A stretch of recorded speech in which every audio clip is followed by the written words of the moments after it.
Halo, selamat pagi semua para investor. Berikut akan saya bagikan 3 berita pilihan yang terkait dengan investasi di pasar modal. Semoga informasi ini bisa bermanfaat ya.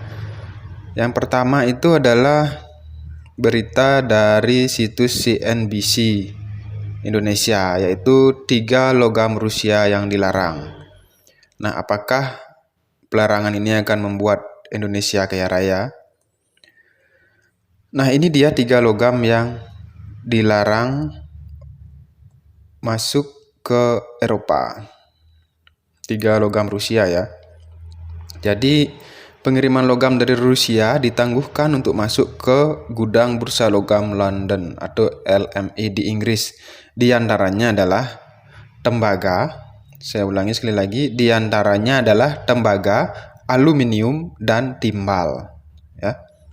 Ini setelah pengenaan bea tambahan impor produk dari Rusia.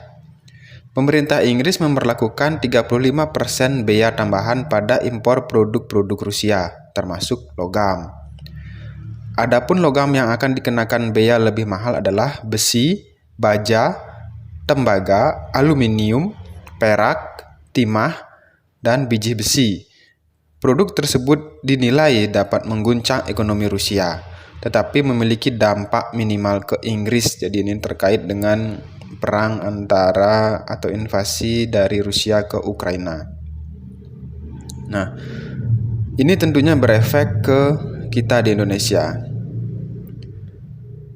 Kemudian tak satu pun logam dari 4 perusahaan yang ditangguhkan saat ini disimpan di gudang LME, oke?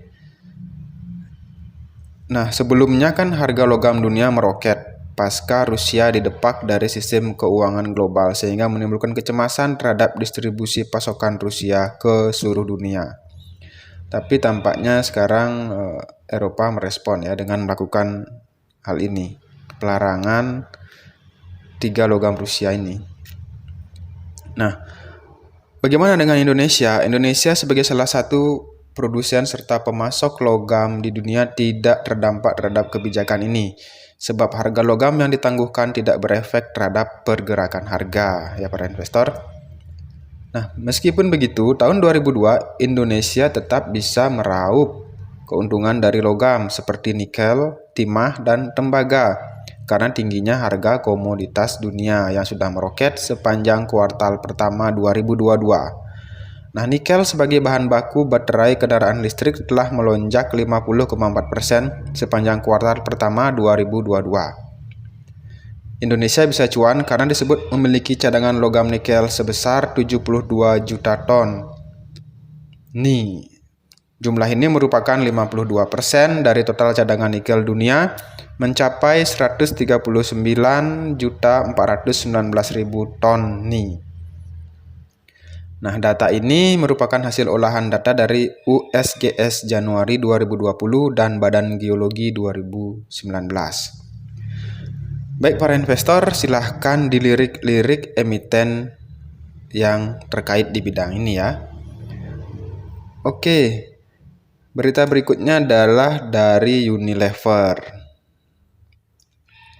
Nah, direksi Unilever menjawab banyak berita yang beredar soal PHK massal. Ini ada kaitannya dengan harga sahamnya yang terus menurun ya. Nah, mengutip CNN Indonesia, kabar PHK oleh Unilever muncul pasca ratusan buruh melakukan aksi protes atas terjadinya PHK terhadap 161 karyawannya. Nah, serikat pekerjanya itu yang melakukan protes, oke? Kabar itu langsung ditanggapi UNVR Unilever pada Rabu dalam keterbukaan informasi di Bursa Efek Indonesia. Nah, perusahaan mengklaim informasi tersebut tidak benar. Unilever menyebut hanya melakukan penyesuaian pada unit-unit tertentu di perseroan, oke? Nah, kemudian perseroan menyebut penyesuaian dilakukan seiring strategi Unilever agar terus bertahan di tengah situasi yang terus berubah dan penuh tantangan, serta agar tetap relevan di masa depan. Hal ini dilakukan seiring transformasi pada end-to-end operasi bisnis perseroan ya.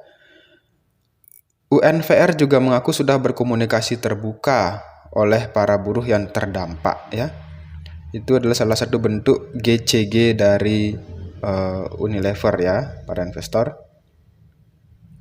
Nah, jadi kedepannya dan juga selama proses berjalan, perusahaan tetap berkomitmen untuk membuka semua jalur komunikasi dengan karyawan dan serikat pekerja. Proses transisi ini juga akan dilakukan sesuai dengan peraturan yang berlaku di Indonesia, jelas UNVR. Baiklah para investor, itu dia berita pilihan hari ini. Semoga bermanfaat. Salam investasi.